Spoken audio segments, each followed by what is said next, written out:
Welcome to Hear From Where, a podcast about the journeys that shape us. I'm your host, Chef Andrew Garrett, and each week I'll sit down with incredible individuals who've carved their own paths in health, nutrition, entrepreneurship, sports, and beyond. This is where we dive deep into the stories of determination, resilience, and passion, the moments that brought them here, from where they started. Whether you're looking for inspiration, a spark to start your own journey, or just love hearing amazing stories, then you're in the right place. So grab your favorite drink, settle in, and let's explore what it really takes to follow your dreams.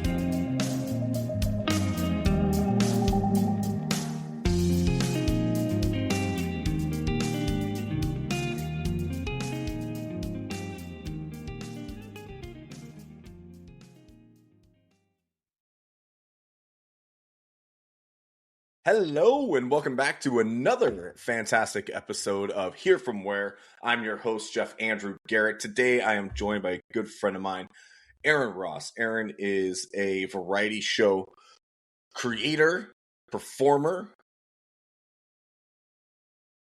comedian, actor, friend, son, dog dad.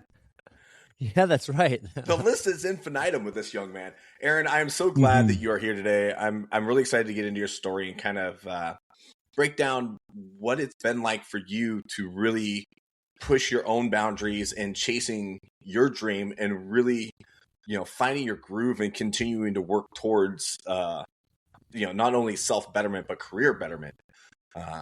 For those of you that don't know, Aaron and I have known each other for almost 15 years.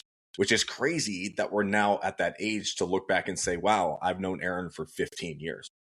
But if I remember correctly, it is 15 years. I think 2010 was the first time I appeared live on the Ed Foreman show with you.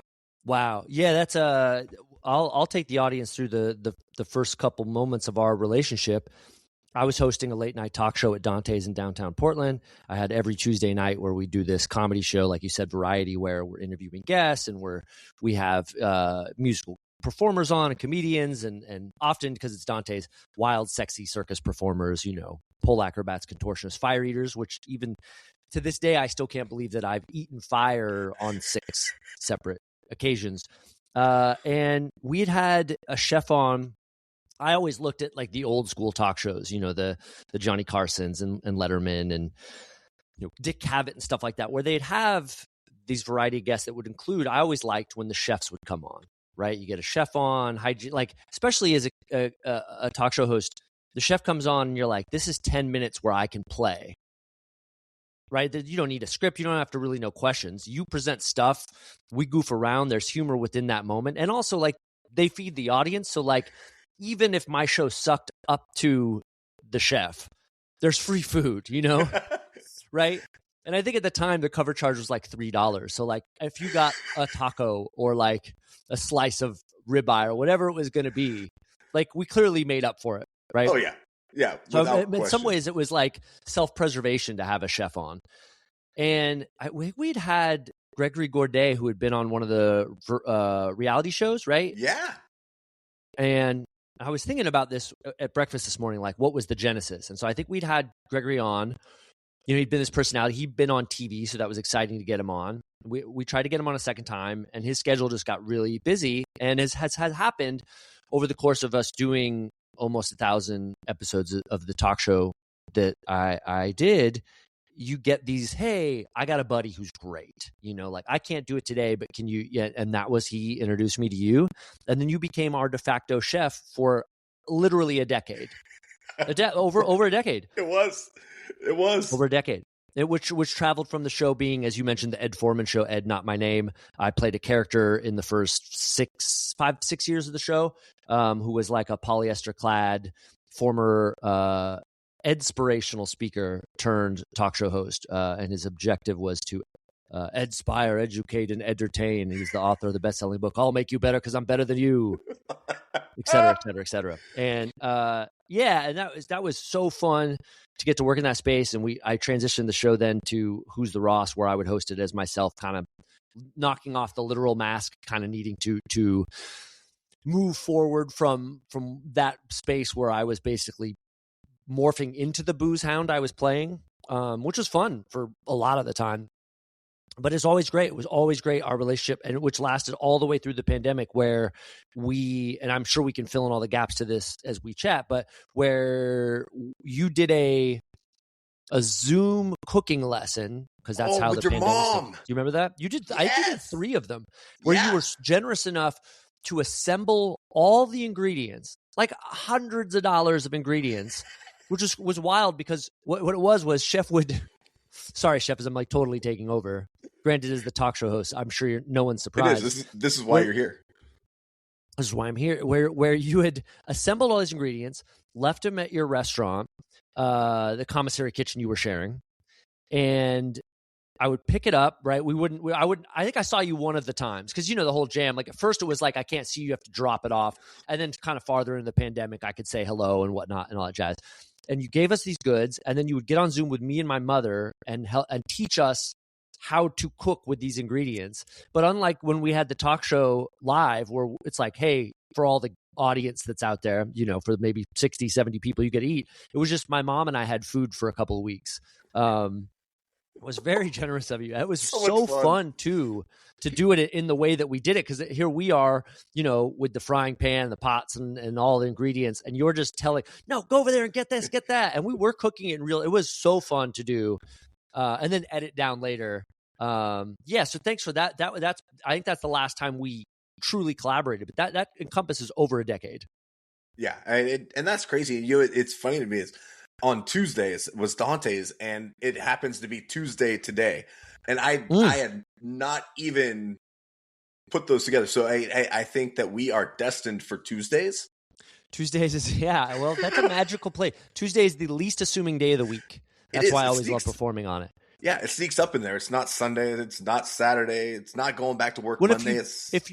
Right, yeah. It's not the start of the week. It's not the part you dread. It's not the great part of the weekend. It's not the middle where you're like, oh, I can see the weekend. All those days where they kind of are more significant. Tuesday's the least assuming. But when you give someone something special on a Tuesday, I think it becomes then the most significant, because you had no expectations. That's another marketing plan. Is like, here's a comedy show where you can have no expectations. So when we succeeded, we kind of succeeded really well, because people were like, I had $3 on a Tuesday. I just thought, I don't know. There was a roof over my head when I had a whiskey, and that guy was actually pretty good. So cheers to Tuesdays. Absolutely. I love it. Yes, absolutely. So with that and all the introduction and kind of getting there, why did this happen? How did you decide that this was the path that you were going to walk down? What was did you do kind of drama in high school? Did you have acting parts? Did you have just the big character that you are? Like, where was it that started the journey? Oh man, I wish I had. I didn't act in high school. I didn't do any performance until college. I was just the typical class clown. I was looking in those spaces to get attention. We won't go into all the psychological, unless you desperately want to, as far as like why that happens. But yeah, man, I just loved getting a laugh in class, and with friends, and it was kind of like my life's goal. I played hoops, to a moderate level, and then when that stopped, partway through high school, because I just wasn't good enough to get on varsity, I didn't really have a direction of what was going to happen. So I basically underachieved in school. Sports was great. Then I didn't have it. So then it was like a couple years of what defines me? And the thing I looked for kind of always was, can I just connect with people? Right? Whether it's in class or after school or just hanging out. And can I have fun? I know it sounds really simple, but it's kind of utopian. I kind of search for it to this day of can we just exist together and just go and fun? And I know none of that's professional. None of that's an origin story of I really learned, to put my heart on my sleeve as an actor, or I figured the technique of stand up and then the timing. But I did stumble into, I think it was started in a public speaking course freshman year of college, where obviously we get speeches in high school, but they're whatever. They're not a lot of things. Like when you're in a class for 10 weeks and every week you have to give a different speech, to me it felt performance laden. And I could feel at 18, 19 like, oh, I'm good at this. Even when I failed, and that would happen because like you go into a public speaking class, you're like, I'm gonna really get the like sweet jokes in this. I got this bit, and they would fail. But even in failure, it felt like I had something. Like the fact that I was willing to fail and go all the way with a bit within the speech felt significant. And then improv classes a couple of years later, specifically what would be called a long form improv class, really shaped my entire life and career. So, you got the improv that everyone has seen on TV with like Whose Line Is It Anyways? And it's about just being quick and hitting a joke and doing a bit. And I had got lucky enough at Portland State University that they had offered what was called long form improv, which I didn't have a theater background, but it was like theater acting and making it up, meaning like, can you make up a character and work opposite someone else's character off just a suggestion? And the goal was always, it was the comedy, truth and comedy sort of rule, right? So our instructor was always like, he was trying to almost like slap it was like a nun with the ruler. But if you were making an intentional joke, and the idea was don't make the intentional joke, be this person. The funny will exist from being this person. And I found a real knack in living inside someone and making stuff up. And to which my career next came at the Ed Foreman Show, where for years I played a talk show host, which I almost morphed into this 70s booze hound self-serving motivational speaker.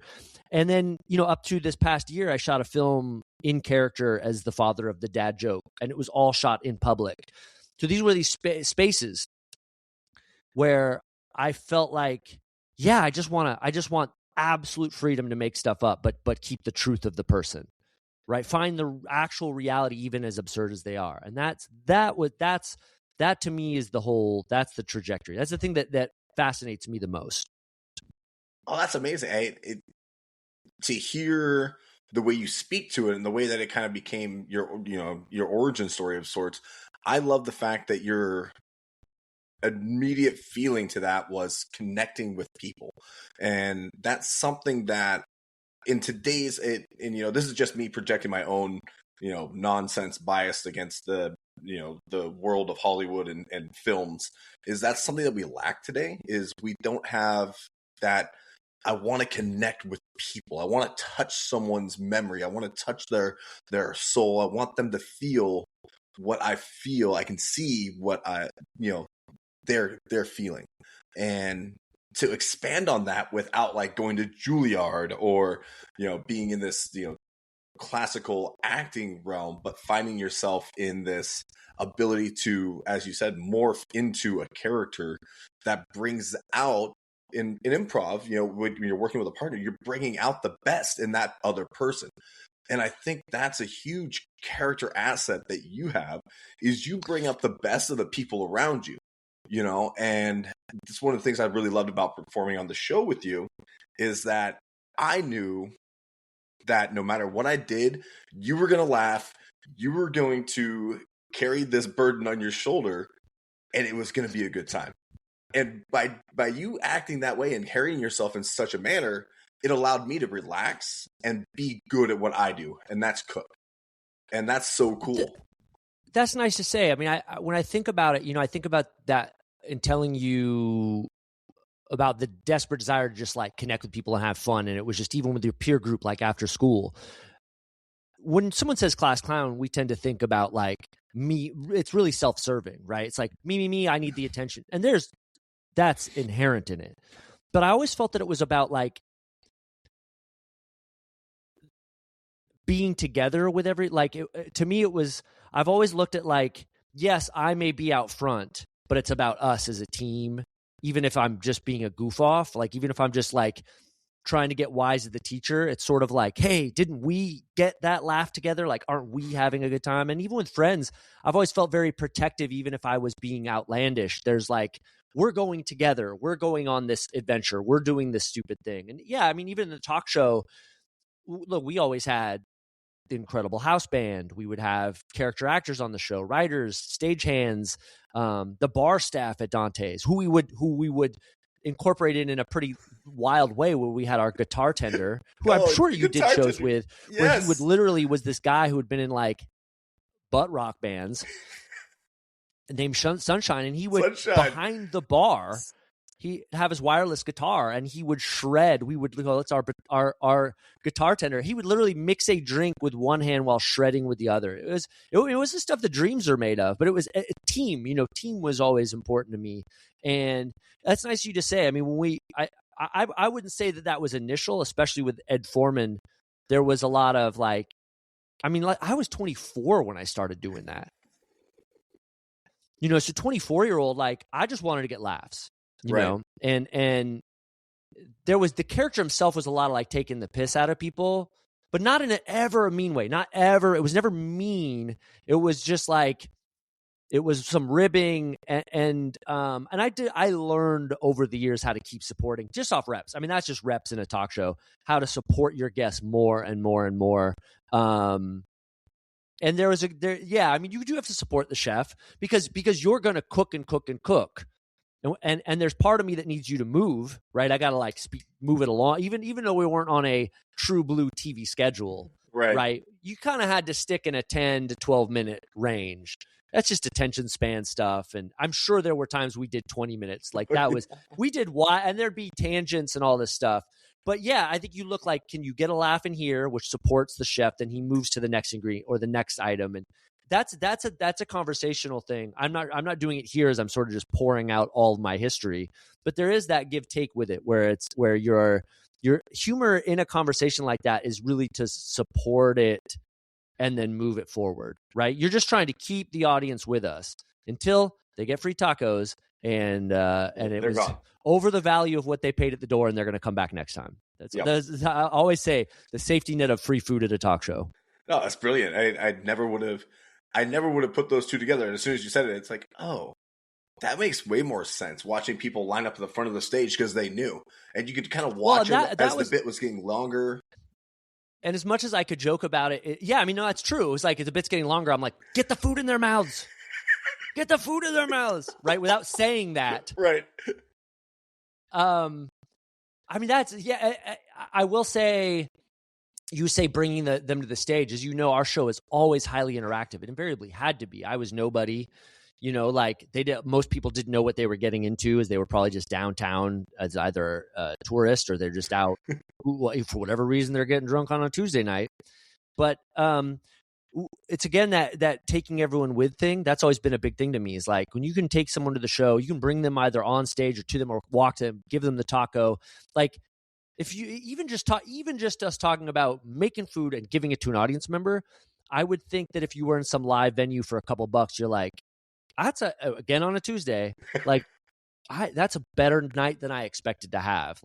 How cool is that? And we always tried to do that with interactive bits and prizes and our guests and weird stunts we would do, as all the talk shows have done. But when you're trying to do it in a space where you're a nobody, they don't know who you are. Yeah, we were really trying to say, we're all in this together. You're as part of the show as I am as the host. And on the best nights, we really did that. Oh, absolutely. I mean, there's nothing better than watching people just get really excited to get on stage and participate in some of the wild antics. Games, often antics, drinking games, which was always got wild is both you and I don't drink, and I'm now at, I don't know, over a decade. And so half my existence doing that show, I wasn't drinking anymore, but drinking, we're still in a bar. And the wild drinking game just sort of hit for our demo. You're getting enough 20-somethings in there. And yeah, I mean, we would have off there were catwalks middle of the audience at Dante's. Gosh, the catwalks are for go-go dancers for their Sunday cabaret. But we would often have zip lines that were sending cans of beers down. Or the zip line at the Star Theater that time. The zip line at the Star Theater is incredible. The sister space to Dante's, which is a theater where literally that's got to be 100 feet to stage, if not longer. Oh yeah. And then we're talking, for those listening, a true theater that could hold 500 people, that has a beautiful balcony. It's built over 100 years ago, and we would tie fishing line to the stripper pole on stage, because all these venues could lock off a pole. And while there may not be dancers on it for that moment, the key was, did we have a stationary thing that we could have a taut fishing line? Yeah, and we would send PBRs. We would send beers down it. You take a paper clip around the little tab, and you send that down. And I always thought, man, who I did that with? The coolest person. I mean, the two coolest people I did that with: Danger Aaron from Jackass, simply because he headbutted it. Well, in fact, actually, the two best people headbutted it. They went all in. And Peter Stormare, who was the two bad guys in Fargo. Oh, he was the blonde hair, slick back. He's in Minority Report. He's a legend. I've interviewed him twice. We literally ran into him in Portland at the Kingston Bar once. But in LA, he did my show, and we did the zip line, and he headbutted it, and it was like a Colt 45, and a can, not bottle. And yeah, that was awesome. I mean, those moments are bizarre and wonderful. We were always trying. I mean, look, if you grew up watching David Letterman, you just wanted to do it your own way. Yeah. And we're in bars, so a lot of the stunts would get to alcohol. Well, it's such a brilliant idea, and truly, again, the way you brought people together in those days were amazing. From the slum of downtown Portland, Yeah. The beauty of Dante's, from the beauty of Dante's to making a decision that you're going to push down to LA. And LA, in my mind, and I don't know if this is reality, but from my perspective, LA is like, this is the place. Like, if you want to be in entertainment, you go here because this is where you want to become the thing. Is that how you felt looking at it? Like, what was the basis around up and going? I mean, LA has been that and is that, even though it's the sort of hardest times for Hollywood in the sense of things getting made and people having jobs. It is, and largely what I expected as far as what like you said, the place, the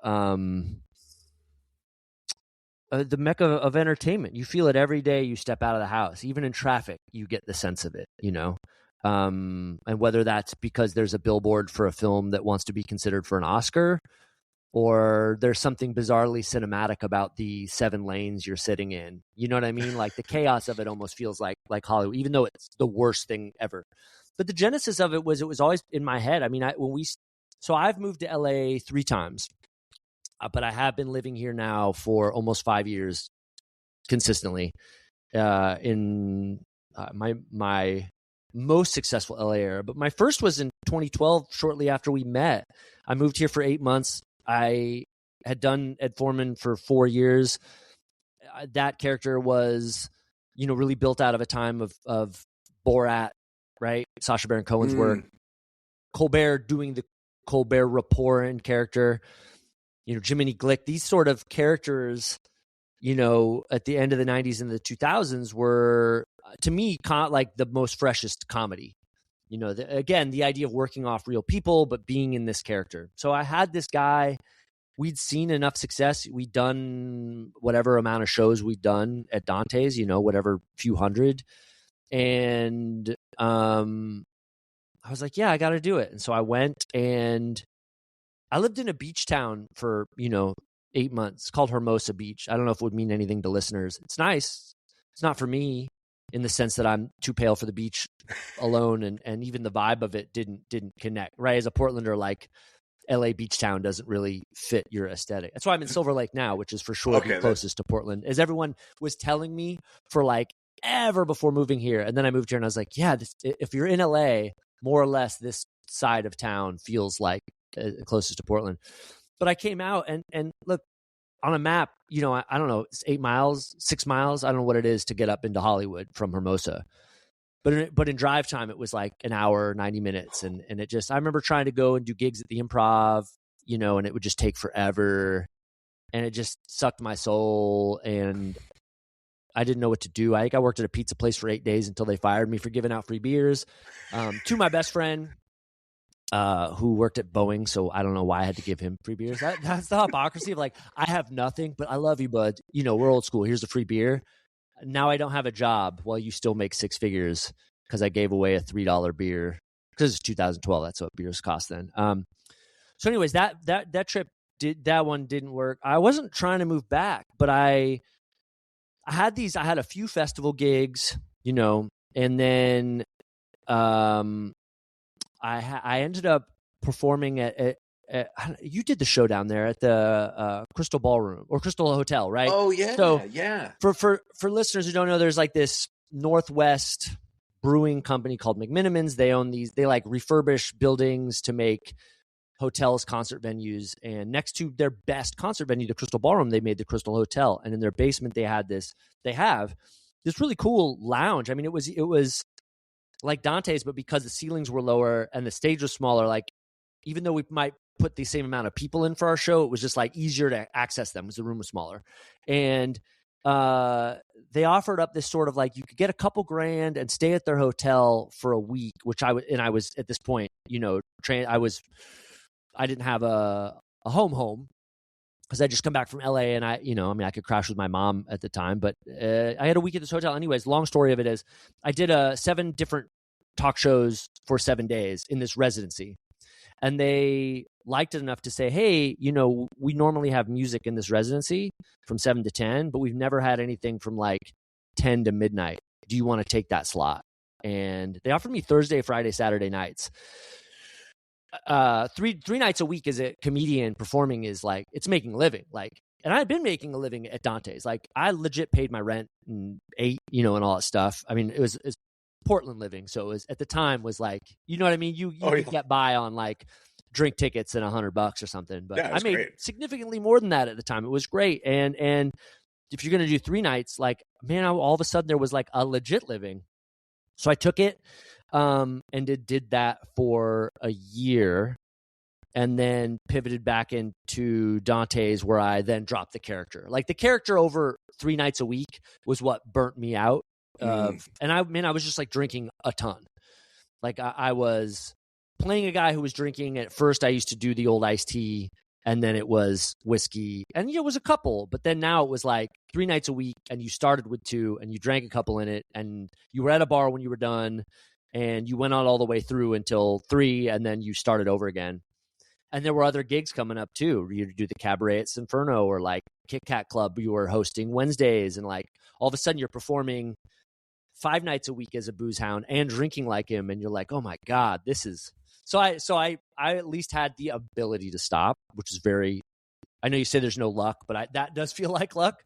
You know, that was like, of all the luck things, it was like, thank God I could do that. And so how to connect in back to LA, you know, I then got my chops doing the show without the booze, without the character for, I don't know, 3-4 years. And then I moved back down here. Well, let me ask you this. Yeah. Go ahead. What was it like? You kind of mentioned it earlier, but unmasking that character and then going into it as, you know what, this is the authentic me. Was that that's a great question. I had been dropping him so much as the last year happened because we're doing it 3 nights a week. So the ability to be super big and do these bits that we were doing with this character, I just think, you know what it came down to? It was I would do the character in a monologue to open every night and it'd be really strong. It'd be full him, full voice, full this guy in a suit with his bit. I should have said this earlier, but think of an American Austin Powers, right? Just a guy not suited for his time. And a lot of that's what makes the humor. Once we got into then the next thing after the monologue would be a bit with audience members. Still pretty strong. You're typically bringing them up. You're trying to do a motivational bit off of them that gets shine to your character and they get a prize at the end sort of thing. I was the routine of that. Then when the interviews came, and there were 2 interviews a night, I would just come into more me because at that point you've done the show, you know, 400 times, 500 times, and you're just like, it's more your skill. It's less needing the bit. You just kind of got it now. You kind of know how to do this, and you kind of would rather make the guests more comfortable. You're getting bigger guests, right? We were getting, at first it was like, man, and this is entirely, what do we always say? We'd always say like, you're just trying to get like local notables, nut jobs, weirdos. And we literally would. I mean, we would get the most bizarre, and sometimes those were fun. I mean, they were a lot of fun, but they just, right, there wasn't there. It just was what you were a Tuesday talk show in downtown Portland. When the bigger guest came, and I remember we did a month of Mayor May, where we had a different mayor on every show. So we had 16 shows. We had a different local mayor, from Portland's mayor through some big suburbs to Willamina, that I think had, I don't know, maybe they had 1,000 people, and they had like the boy wonder. I think he was like 23-year-old mayor, 22 at the time. Corey Adams, who became a friend of mine, rad skateboarder and kid mayor, and and so I think in that was like that was the transition, and then and it just felt awesome taking the mask off, and I still would do a character in the middle of most shows for like 10 minutes. There'd be this mid-show bit where I could exercise this thing. And the character I mentioned earlier was like the father of the dad joke, came from one of those sessions too. It's cool to see something 10 years later where you actually made a film with that person, and how much they grew from the inception of like, let's just throw this bit in here. Where this guy sits in like a hot tub, and is trying to find a friend because he's divorced, and that sort of thing. Right. So yeah, taking the mask off was great. I honestly think it was a lot of like, I think my sister had suggested it. I think that there was sort of a like, hey, I think you can. And there was also a wave at that time, like Jimmy Fallon was getting popular, and there was sort of a wave of like, be you, right? Like you can just be silly in you, and it felt like the right wave to ride. And I'm glad I did. It all seemed to fit in where it needed to fit. And so when I went back to LA in 2018, I was now doing the show as Who's the Ross, and again, Tuesday night residency, and pretty quick got a Tuesday night at a club called El Cid on Sunset, and it was great. It felt like you were one step away from someone, and the guests were significantly bigger, right? You were getting people from television and film. You were getting, the hip hop artists we would get was like all this dream come true, where I'm like performing with the Far Side on stage, getting people from Jurassic 5, like, you know what I mean? Like stuff like that. You're just like, and then the pandemic hit, and that was that for sort of that whole thing. I mean, we never performed regularly in LA again. I had never, to me, the 2020 is so far gone, but so close. But I forget the experiences that a lot of folks had through it. I had not even thought about the reality of, like, because I remember, when you had gone and like seeing all, you're performing this, and then you got El Cid, and then you're up there. I remember seeing like the guests you were getting, like, holy smokes, like, oh man, it was so cool. This is great. And then just like that, it's gone. How did you even transition from that?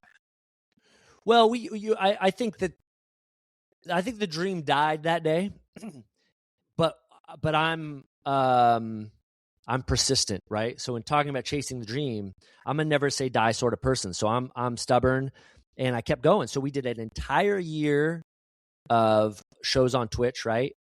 Sunday nights, not Tuesday, so little different, but felt the same. It was a great way to connect with community. You could still feel like we were able to do what we did before in a digital space. Really, like, you could connect with people. We would do games.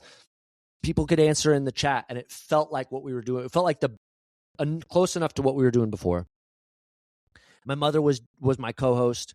The guests were bigger than what we were doing in LA, because we'd made the LA connections in a year and a half, but everyone's schedule was free, right? I mean, it was, if anything, it's the closest to doing a television show. I guess I did live out the dream, right? I did almost 1,000 shows. I made a living doing it for a decade plus. And then I made a television show, and it just happened to be on Twitch. And by the end, they looked like television shows. Like, we had all the graphics and the multiple cameras and the da-da-da, and the audio was great, and the guests were legit. We'd have writers from The Simpsons and actors from Reno 911 and those hip hop stars aforementioned, the drummer from the Flaming Lips, just those style of people. I was like, I got to do that. And you did a year. I went back to LA, to which is now I'm now on that stint. And we tried a few things. There would be like a couple gigs here. The best we had in closing it, to close this whole chapter of my talk show life, which lasted, golly, I mean, it lasted, I just said golly. It lasted 16 years.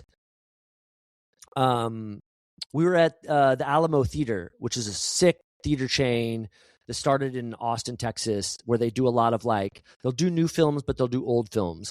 They'll do weird films. They'll do like they do with like The Room, you know, like the whole thing, with, you know, the Tommy Wiseau thing where they like people throw the spoons and do the whole like a happening thing sort of with the audience. Okay. And so I was like, oh, that's, you know, that's my kind of space, right? A movie theater, we can go do our show where people want to come and have an experience and be a part of something. They don't want to just sit in the back. Now, LA is a lot less like Portland in wanting to be involved from an audience's perspective. They get a little more scared. So you have to be a little, hey, hi, nice to see. Hey, you know, it's not keep LA weird. You know, Portland, I think that's one thing I really love about Portland too, is that the audience was always willing to just go. There was no question 100%. if someone was going to up there. No hesitation. I mean, that like Portland is that to a T, and that's the best part of that city, you know.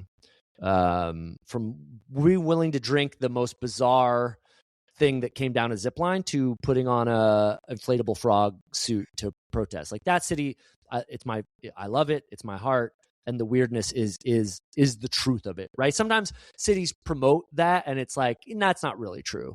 Right. I mean, to be honest, I guess the Hollywood sheen of Hollywood is not LA. It is Hollywood specific. If you're like up in the hills, it'd feel that way. But Portland is that thing all over the city, right? Right. Like we are as advertised. I love that about the city. Well, it's one of those things too, is I think the keep Portland weird thing gets really thrown out of context, or people use it to make something seem just really far gone, you know. But to me, the keep Portland weird is keep the openness of it, right?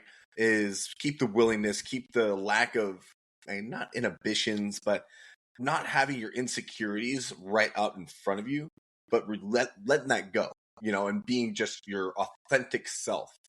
That's it is. It is definitely at its core the like welcome, like come here, be yourself, let the freak flag fly, and right. and I love that about it. I absolutely adore it, and every time I visit from LA, it's like more apparent of like, oh, how lovely is this place, you know, like how easy living, how I think the people are very open in meeting them, and yeah, all the weird stuff's outstanding. It's the best. Like, and I never, you know, like I always present normcore, but then when people like we do these interviews, or I run into fans when I come into Portland. We were talking about this before we got on air about people running into you and saying, "Hey, I came to your show, you know, 15 years ago, and you did da da da. You know, you were throwing the suction cup dildo on the ceiling, or you did this, you know, beer down the zip line, or you know, you were out in the middle of Burnside, you know, doing this race with people, you know, like in, you know what I mean, like in you know, farm animal costumes, like this. The ideas of those, I'll be like, man, I've completely forgotten that. Like that's, you know, like so. Anyways, yeah, I love that space. To the sort of cap on the talk show journey, we had done this Alamo Theater. We did monthly shows there for like, I don't know, 9 months. And it was the progression up, right? So we're talking about chasing the dream. I've sort of regaled of the guests improving from local jobs to, you know, like significant people you'd see in TV and film and own their albums.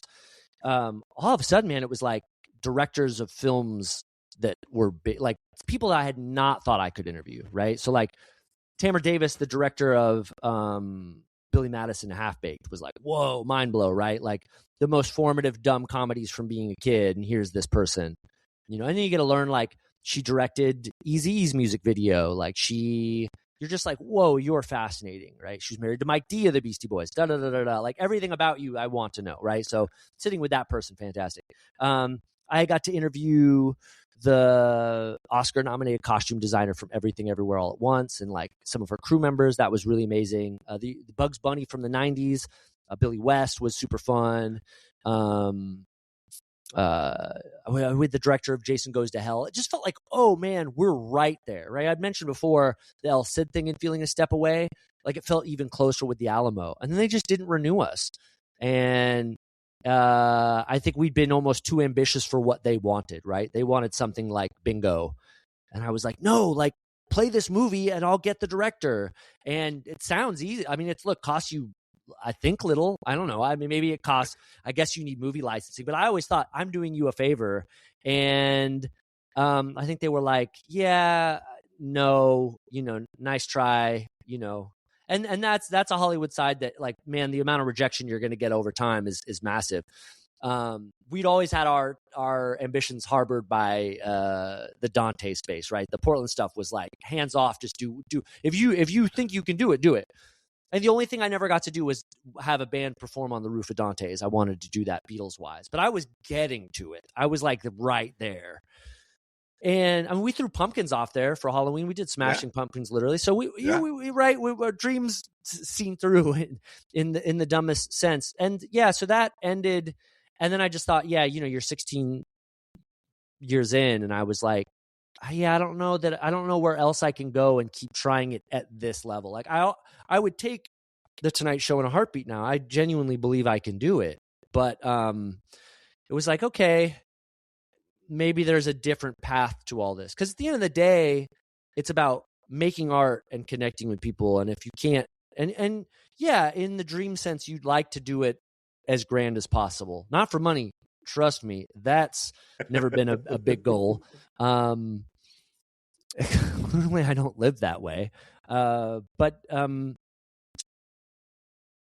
yeah, it was what I pivoted into film work, which was always part of being here. Like I wasn't just sitting always like, oh, what's the next talk show? It was like you're doing that and then you're auditioning. You're doing that and you're writing stuff. You're doing the talk show and you're, I don't know, filming comedy bits, man on the street style. It was always like, what?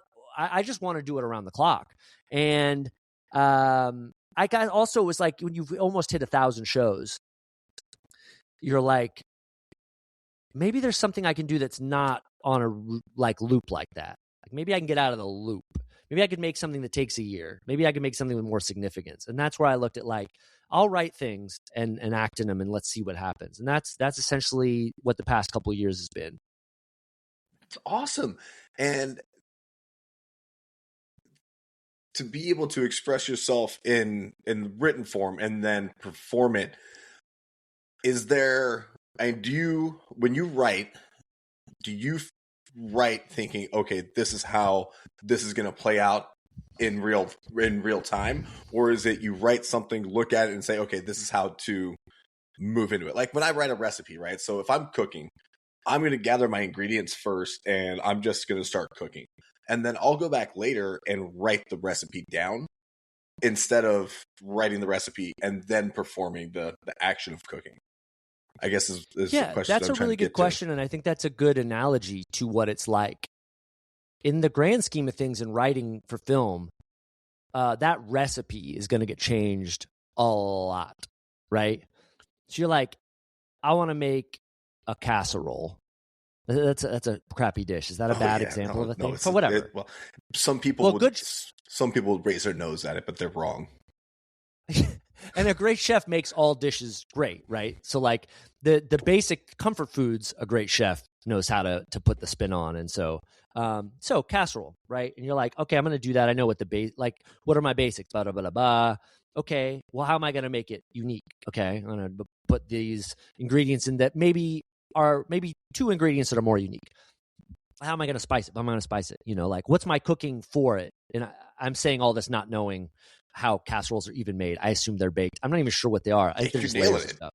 Wonderful. Well, that's 100%. Just the actor. I shouldn't have called myself out for being like, I don't know what a casserole is. So just speak confidently and keep moving forward. So right, that's the casserole analogy. But you're going to cook it and make it and go. You're going to perfect that recipe. I mean, how often have you made a recipe and now the first time you cooked it, was it exactly what you wanted? Oh, 100% of the time. 100% of the time, it's the thing. No, you absolute genius. But seriously, what do you honestly think? I'm curious. What do you think the percentage is? Yeah, that's a really good question.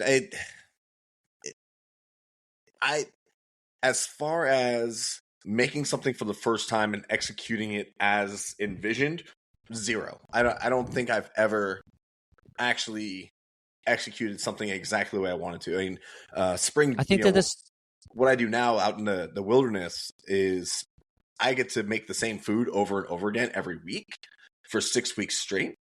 And some people would get like really bored with that. But for me, it's constantly crafting and tweaking and changing to figure out exactly what that looks like. So yeah, there's not really been a whole lot of times where I've actually made something and been like, boom, done. I'm writing that down and it's got to be perfect. well, I think that that 6 week thing I think is similar to screenwriting, where you're gonna like keep chipping it away at it. So first you write it. Say you write 10 pages today, and then I'm gonna read it tomorrow, and I'm gonna say some of the dialogue out loud. I'm gonna think more about the characters, and not every line's gonna hit, right? Like there's just things that like you wrote it that way, and you're like, that's not how someone would say it. That's not how they would say it. Then you do that, and then you build it out more, and then you go back to the front end and then read through now what's 20 pages, right? And you're like, but I wrote the next 10. The beginning stuff doesn't make as much sense, or the thing I wrote over here I got to justify more and go over there, and like that process keeps going. You get revisions from friends that are going to read it and collaborators. I watched Indiana Jones and The Last Crusade the other day. I love the original trilogy of Indiana Jones films, but it was like I was doing it as a research thing of like, I liked how they did adventure. I like how they did this journey thing. And the idea of father and son. I was like, let me watch that and just sort of glean what I can from that as I go back and write. And I went on Wikipedia after watching the film because I was like, I'm curious about the locations they were at and the screenwriting process. Really cool that they have, notes and details about the production of that film. And they tried to write that screenplay for, 5 years. And the amount of different hooks they were going that weren't Holy Grail at first, that were bizarre, like the Monkey King or something like that. I don't even know what any of that means. I just know that they clearly didn't do it. And, and then bringing in the father later and building out the father and then Sean Connery built out so much of the father role. Yeah. And then one of the best lines that he improvised, they're supposed to reveal late in the film that he has also slept with the love interest that Indiana Jones has slept with. The dad sleeps with her first. And I think he says, what does he do? He does, she talks in her sleep. I think he says that line, right? And that was early when he and Indy connect, right? When Indiana Jones is saving him. Anyways, the point is that's an ad-lib line. He made that up. Really? And it says a lot, right? It's just so anyways, in the screenwriting process, right? Like even then the actors get their zhuzh on it. I mean, the actors tend to get the most zhuzh in between the lines. On a technical sense, you tend to not change a lot of lines. But man, where you put meaning and where you put background and what you can do, that's the job of the actor. But they can make some pretty great decisions. I know Benicio del Toro just did that with One Battle After Another. So the point is, it is a long process. And you have to be open to that long process. Like you for sure can't. I wrote something this past weekend and I finished a short film and I had a character I wrote in that was 2 pages. And then I kept writing and got to the end and I was like, I don't think we need him for this. Maybe in the full length version, maybe if this was 100 pages, but for the 15 pages, we don't need him. I think of in Hollywood, my objective now is write a short, make it with the intent to have something behind it that you can make like a full length film. I don't know if it's the easiest way. It's a minute possibility of getting something made. And I just think, look, I can make shorts. I can't make full length, but if I end up with a bunch of shorts I love, it doesn't matter where they went as long as I believe in them and put my best foot forward. So, and that's a big process too, right? That's again, back to the, like, you make just the short. If someone sees it that says, hey, what do you have behind that? Can you make a full length? Then there's a whole writing process that goes with that. And I love it. It's exciting. I mean, I also love writing as an actor because I get to sit after putting the lines down and say them out loud and try all the characters and think about them. It's really fun. It's really, really fun to nerd out, about that. It's so awesome. I absolutely love that. I have never ever heard. I've never looked into. I've never thought about the screenwriting process or what goes into it. I just assumed that you just wrote a bunch of stuff down and now you read it and you'd make the stuff happen. Uh, and so to hear it in that voice, but not only that, but with like the excitement that you say, and I think a lot of like, Mm. we say so much with our facial expressions, and you're one of those folks that has really great mannerisms, and you express yourself so well through your facial expressions. Like watching you explain this and seeing your process as you're saying it, like you could tell how much you care about what you do and how exciting it is for you. I love that. And again, I can relate this all to cooking. It's so crazy as I always thought cooking we were so special, but now I don't feel so like alone in the special world.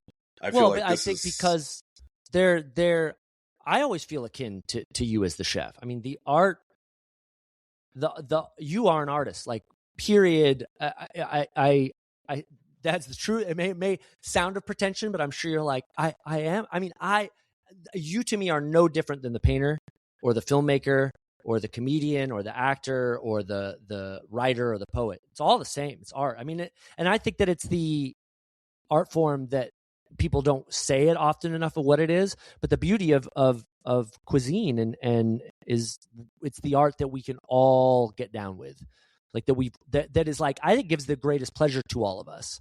mm, And also like we do everything around food.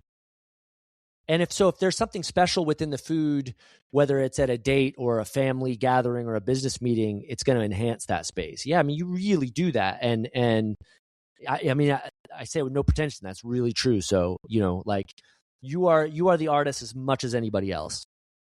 well, thank you. I do. Chefs out there, if you're listening, say thank you and accept that, because I think that's one of those things is like it's hard to chefs, we got the tattoos and we got the knives and we're tough, we Well, play with fire. yeah. Like I'm not an artist, I'm a creator, But no, you're exactly right. Like we really are. And I love the way you just talked about food, because I was having a conversation with a friend of mine earlier today about why I love food, and it's the last connector, right?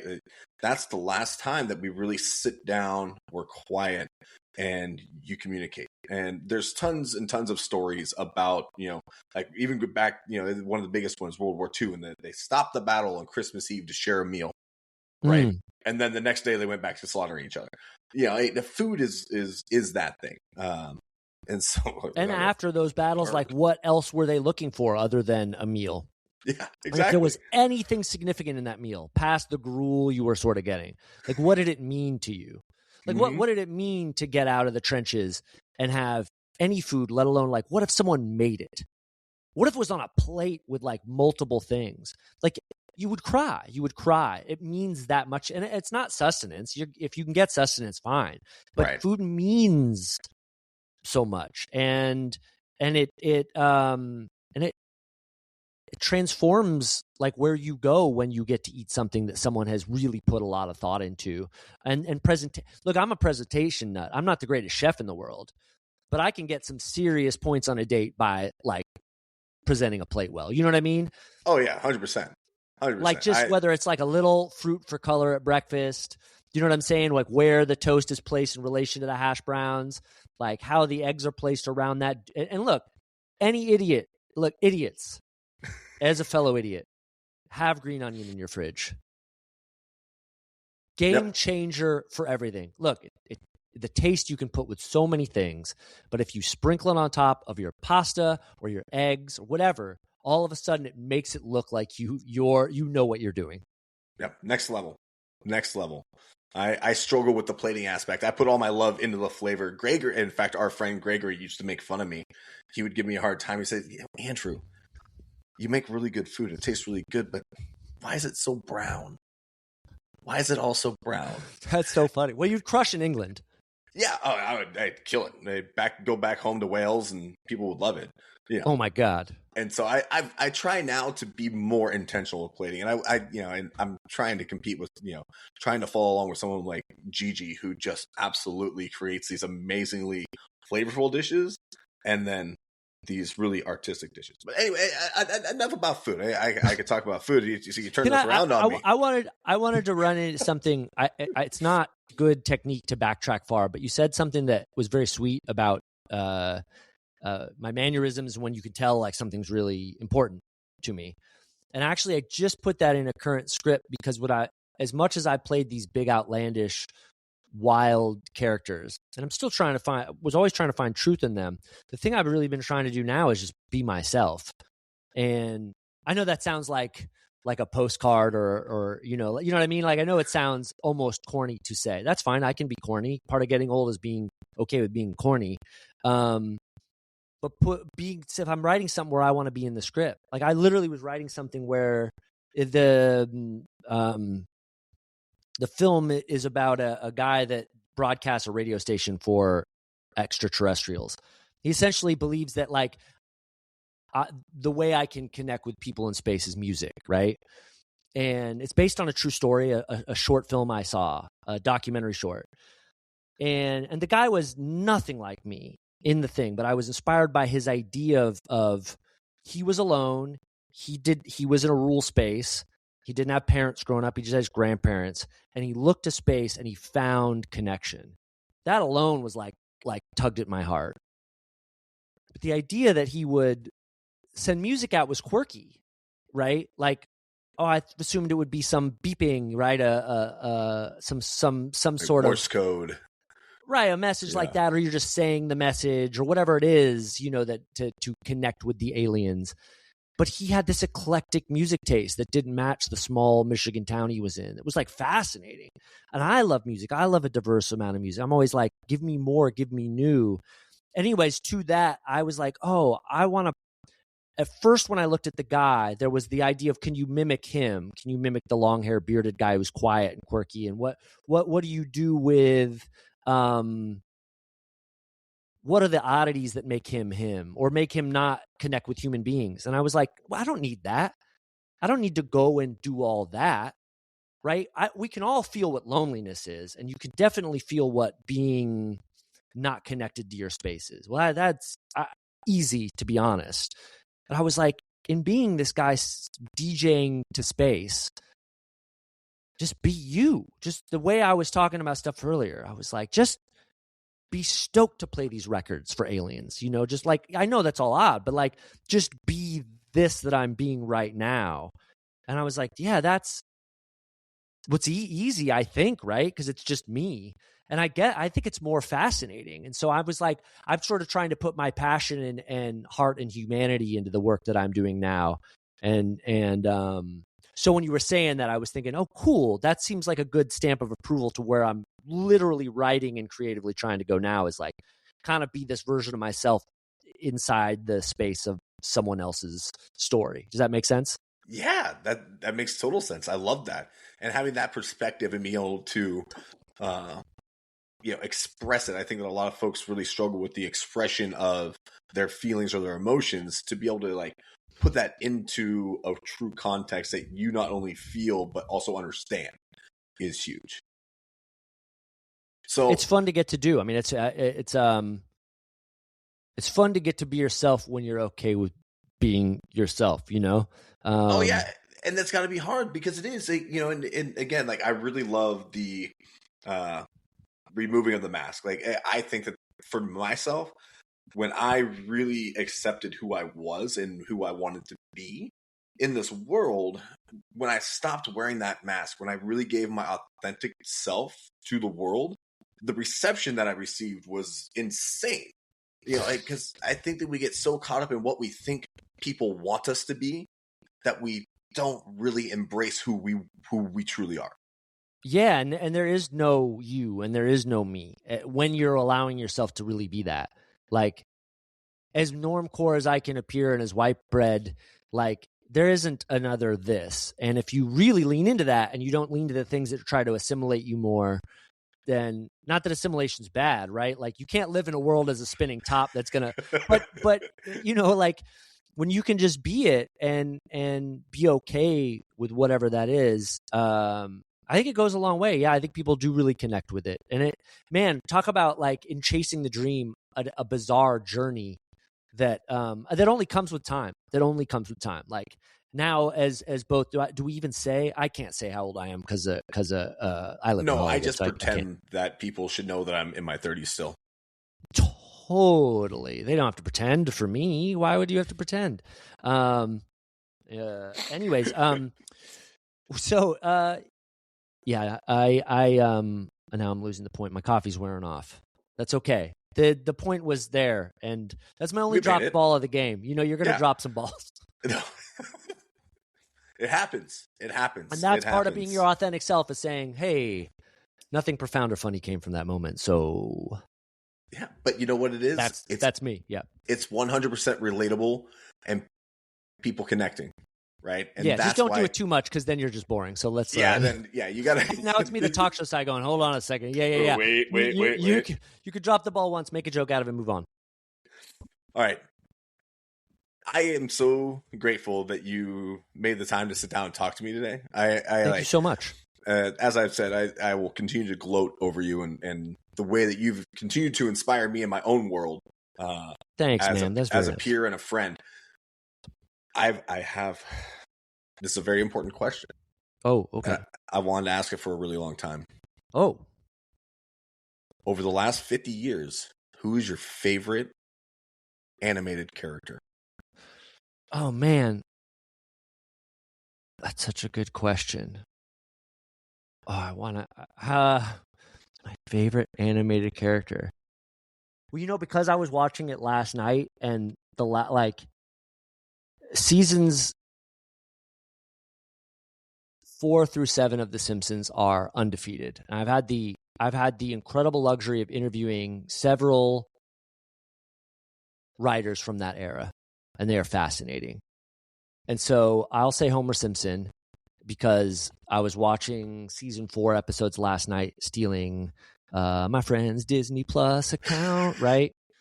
I literally don't pay for any of my accounts. We can all relate to that, right? I have 7 different of those things, but they're all family and friends and stuff, which I feel like as an artist, you're supposed to, which I know it's counterintuitive. It's well, you're not going to pay for the art. You're the artist. Yeah, I'm not paying the mouse $12.99. I don't think the mouse needs. Socrates wasn't subscribing to Plato's Substack. Hey, that's good. Did you just come up with that? Off the top. Whoa, that's really good. Hold on, let me get a pen. You can keep that. Yeah, write that one down. Would you say Socrates wasn't subscribing to Plato's Substack? That is so funny. As having been around us and of all of us writing the show for a long time, that when someone says, especially a comic writer says, that is so funny, that that you did it. They don't laugh. They just go with this excited jealousy. Yeah, Homer. Homer. Speaking of Socrates and Plato, that's what got it there. That's what got me there. Wow, see, this is a weave thing. Wow, good weave. Good. Word association has always been my favorite part of being an improviser. So my warm up, I'll warm up by just talking to myself and think the next thing, right? Anyways, Homer's my fave, because those man, I laughed out loud in an episode 6 times around Homer. I've seen those episodes a lot. They're almost 30 years old, right? What I was watching, or is 30 years old. There are many greats I'd like to say. Bugs is the pioneer, and I'm honored to have met multiple Bugs voices, and Beavis and Butthead still crushes me, and animation's important, so thanks for asking it. But yeah, that's Homer's. You can make a guy laugh out loud at midnight by sitting by himself. I feel like you've done something, especially when you've already seen it. You know the joke, but you're it's so witty, it hits you in the core. What's your favorite cartoon? Ooh. And where did this question come from? How at the close of an hour is there? Where does this come? I got to know, before you even say the cartoon, where does the genesis of that come? Was the objective purely random to spark? I got to know. As a talk show host, now I'm the most fascinated by that question.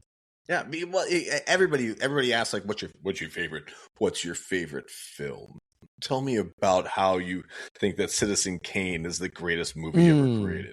Everybody talks about that, right? But no one talks about the things that make us silly, right? And for me, animation is silly. And that's where I find the most freedom in myself is just being goofy and silly, right? And so when I see something, and Homer's that's a fantastic answer, because he's this super relatable person Right. that is somehow animated, so we can almost check off our, the silly notion of, oh, I'm not like Homer because he's animated. But in reality, like you said, it hits that spot where it's like, man, I am Homer. I know, and I think it's the things that made me laugh is like when he answers something in relation, like there's always that joke with Homer, like my lifelong dream was to do da da da, and it's like, Marge will say, your lifelong dream was to run naked across the baseball field, and you did it last summer. And then they show like the newspaper headline on like idiot ruins game, like those things. First of all, it's the succession of jokes that gets me, going to the newspaper that's on the wall, idiot ruins game, the picture of Homer. But it's like, it's like those relatable things in us of like what the dumb places where our joy can be, or like, you know what I mean? Or the familiarity between spouses in that moment that gets me, and timing too. Their timing's impeccable. Yeah, no, absolutely. So what can you think what cartoon is your favorite, or even just tell me what was like a show that was significant for you growing? Because they are like, to our generation, cartoons were the babysitters for starters, and then we were the generation where adult cartoons started coming into, like teenage and adult cartoons. So we're almost like weaned on cartoons. Where if you live in Hollywood too, there are a lot of people that have like absurd cartoon figurine collections because they were like raised on, this sort of like DuckTales, Transformers, and then they got like Ren and Stimpy and Beavis and Butthead, and then now they have the Bob's Burgers, and their like entire life, and then BoJack Horseman, where like if you go to their house, their whole ethos, their whole thing is animation. It's a weird part of our generation. It really is. Oh man. The first question, my favorite animated character is Wile E. Coyote. That's a great one. And this is, growing up an only kid, only child in a single mother household, and like Wile E. Coyote was always this thing. It was like, look at this idiot. He's gonna go try to do this thing again, and it's gonna happen, and he's gonna lose. But every time he shows up, every single day. Oh wow! You found inspiration out of Wile E. Coyote. I really did. And I didn't realize that. Like, I say that now as if I was this 10-year-old kid thinking, wow, Wiley shows up every day and succeeds but fails. But no, I realize it now. But I was always drawn to him because I thought it was hilarious that he's like trying to blow up this stupid bird that keeps outwitting him. But he keeps showing up. And you look at it now and it's like, oh, wow, that's a really inspiring thing.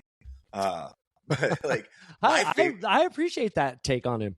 Yeah, I think it was good. My favorite cartoon growing up, this is going to be a shocker to most people, but it was G.I. Joe.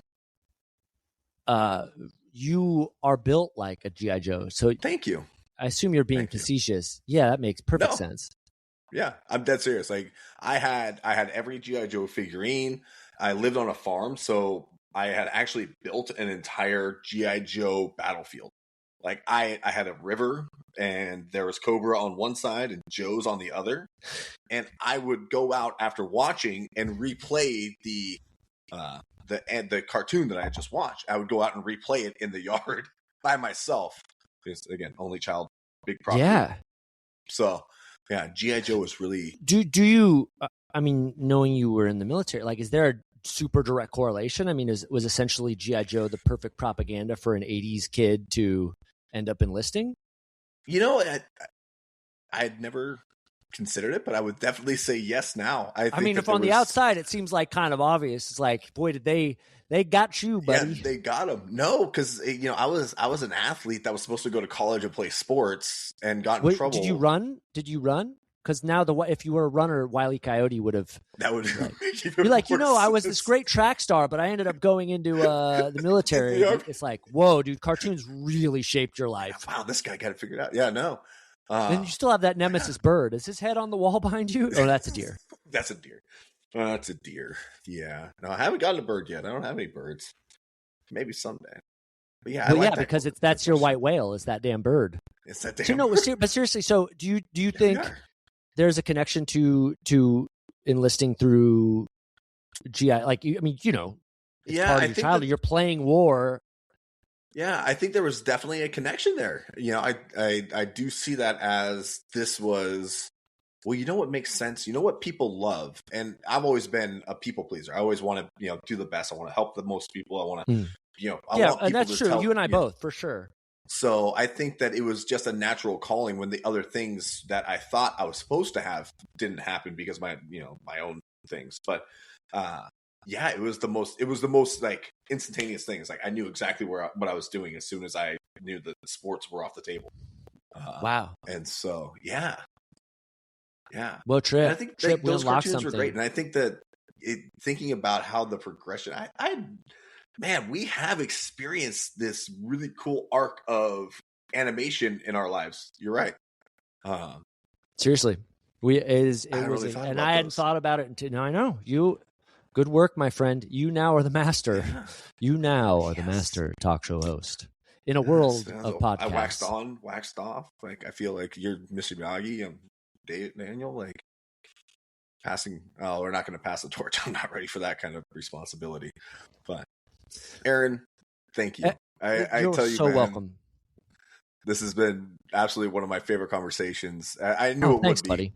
And we didn't even scratch the surface on some of the philanthropy that you do. And we'll come back to that at a later time because I think that it's important that people not only understand the art that you put into the world, but also the heart that you have to thank you help others. And well, we'll talk. Let's talk before the holidays. This year, and we can dive into the work we're doing for Dornbecker Children's Hospital. Heck yeah, dude! We'll leave it as a teaser.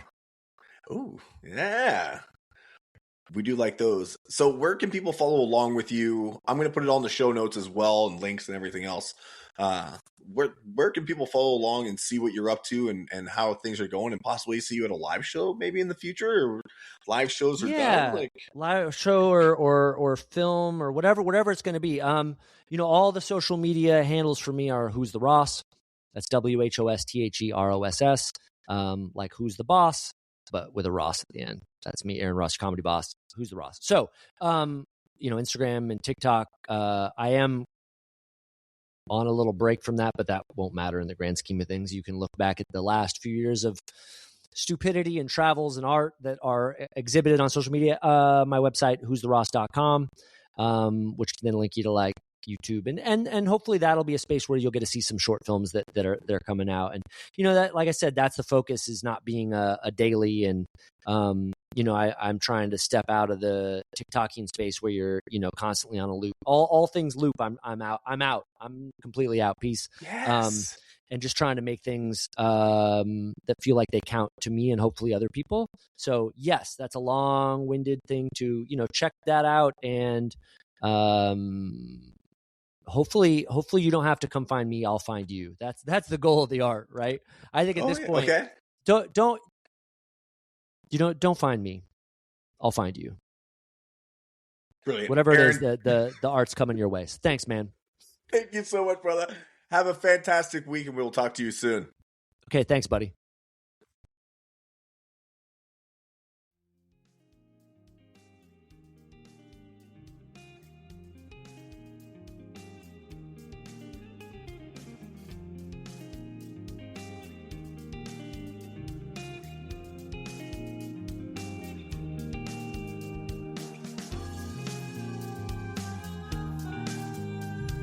That's it for this episode of Here From Where. Thanks for tuning in, and if you enjoyed the conversation, be sure to subscribe and leave a review. A huge thanks to Justin Podolesky for the music and sound production, and until next time, keep exploring, keep learning, and keep moving forward. All the best, and happy cooking.